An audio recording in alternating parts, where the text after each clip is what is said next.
কখনো পারিনি কিংবা সম্ভব হয়নি তোমাকে ছুঁয়ে দেখার, কিন্তু আমি পেরেছি রাস্তায় পড়ে থাকা মূল্যহীন খবরের কাগজে তোমার হাসি মাখা মুখখানিকে সযত্নে এনে বাড়ির দেয়ালে স্থান দিতে।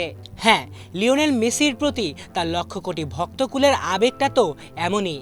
বলা হয়ে থাকে মানুষের জীবনের সেরা অনুভূতি হচ্ছে প্রথমবারের মতো প্রেমে পড়ার অনুভূতি, কিন্তু ফুটবলের সবুজ গালিচায় বল পায় মেসির ঝড় তোলার সেই রোমাঞ্চকর দৃশ্য যে হার মানায় পৃথিবীর সকল প্রকার রোমান্টিকতাকে, তা বোধহয় মেসি ভক্তরাই ভালো জানেন।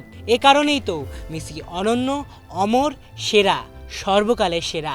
কারণ সবাই তো আর দেশ কিংবা ক্লাবের হয়ে সব কিছুই জিততে পারেন না, মেসি তা পেরেছেন।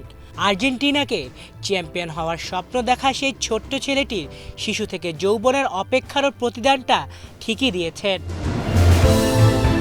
24 জুন 1987 এই দিন আর্জেন্টিনার রোজারিওর এক নিম্ন মধ্যবিত্ত পরিবারে জন্ম নেয় এক শিশু। কে জানতো এই শিশুই হবে একটি জেনারেশনের মানুষের জন্য ফুটবলের প্রথম প্রেম, যে কিনা তার ভক্তদের রাতের পর রাত নিদ্রাহীনভাবে কাটিয়ে তার খেলা দেখতে বাধ্য করাবে। কে জানতো এই ছেলেটি বিশ্বের সেরা ফুটবলার হওয়ার কৃতিত্বটাও করে দেবে সাদামাটা। কে জানতো এই ছোট্ট ছেলেটিই হবে একসময় বিশ্ব সেরা, সর্বকালের সেরা ফুটবলার। 10টি লা লিগা শিরোপা, 4টি চ্যাম্পিয়ন্স লিগ, 7টি কোপা দেল রে, 8টি সুপার কোপা স্পানানা, 3টি ক্লাব বিশ্বকাপ, 3টি ইউরোপিয়ান সুপার কাপ, 1টি কোপা আমেরিকা এবং 1টি বিশ্বকাপ। শুধু তাই না, সাথে 8টি ব্যালন ডিওর এবং 3টি ফিফা দ্য বেস্ট।